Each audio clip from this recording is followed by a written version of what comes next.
This is a review of the Poweradd LE012 high capacity 7,800 mAh power pack. Inside the box you'll find the Poweradd battery itself. It's rated at 7,800 mAh, which is quite a bit for such a small battery pack. You'll find the charging cable. It has a micro USB connector on one end and USB on the other. Its length is 30 inches. And the battery weighs in at 6 3/4 ounces. You'll also find an AC wall charger and a brief instruction manual, but I have to tell you the English in the manual is sort of iffy. This battery pack is made with original Samsung grade A cells for longer life, better cycling, and more recharges. It's capable of being recharged over 500 times. It uses lithium-ion technology. This battery also features a safety circuit which has overcurrent protection, overcharge protection, and short circuit protection. In addition, it produces a stable voltage and current and checks for current leakage. On the top here you'll see the micro USB input. This is where you charge the battery. It says that the charger outputs 1 amp at 5 volts DC, but then it also says you can also charge this battery at 1.5 amps and 2.1 amps. Frankly, I always use 2.1 amps because it helps the batteries charge faster and get a little bit better charge. Down below that you'll see an LED, which is a flashlight. If you press this button and hold it down for about 3 seconds, the LED flashlight comes on, and if you press it again and hold it for 3 seconds, it will turn off. Normally in this type of presentation I talk about the AC wall charger and list what the voltage that it'll operate on and the frequencies. Unfortunately, there's no specifications in the instruction manual, on the web page, or on the device itself to show you whether this is 100 volts to 240 or 50 or 60 hertz. It does charge the battery, but it's a little slower than the 2.1 amp as I can tell you, so I use 2.1 amp chargers. Here you can also see that there's 2 USB ports. They're labeled output 1 and output 2. The instruction manual is a little ambiguous. We started charging an iPad 2 on the bottom port, and after a short period of time it stopped charging.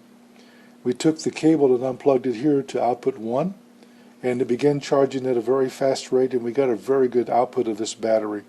I can't tell you the current outputs. I can only tell you that the manual states that the maximum combined outputs is 2.1 amps. I can tell you based on the experience of testing more than 100 batteries or 150 batteries that this top port here had at least 2.1 amps, and we got a good result, fast charge, and the power output was very good. This button here is the off-on button, which lets you test the capacity of the battery and also to start your device's charging. When you plug this into your cable into here and into your device, you have to press this to start your device charging. Also, when it's unplugged, you can press this button and it will show you that the output here is 1 LED, which basically one solid LED means 0 to 25%.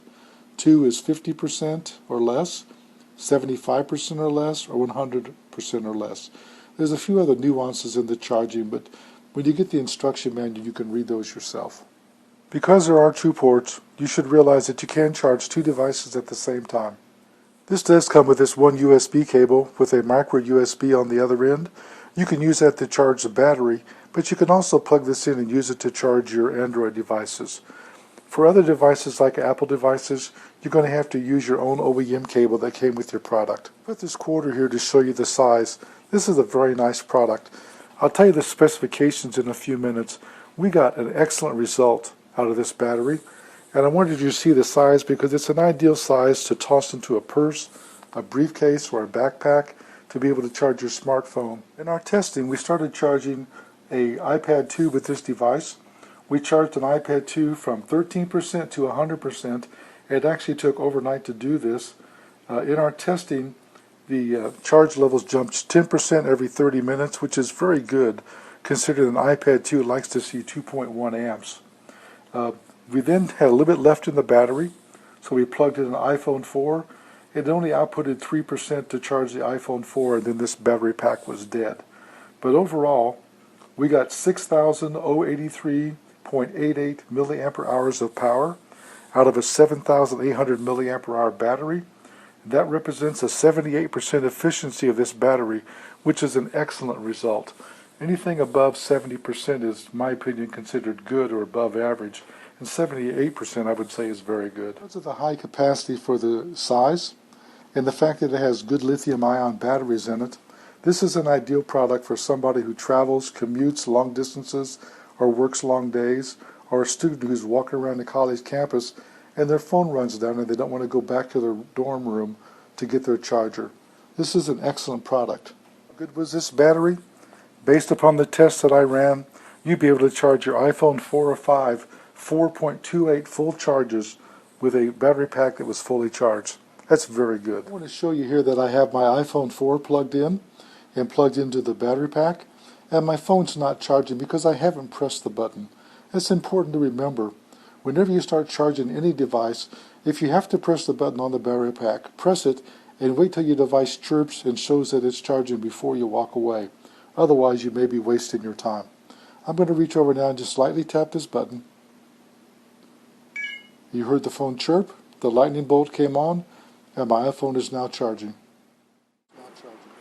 Here you can see my test results in charging an iPad 2 from 13% to 100%. The next morning we plugged in an iPhone 4, but it only charged about 3% and the battery was dead. Overall, this test results was very good. We were able to get 6,083 milliampere hours out of the battery, which represents a 78% efficiency. This is an excellent result. I include this table in all of my reviews.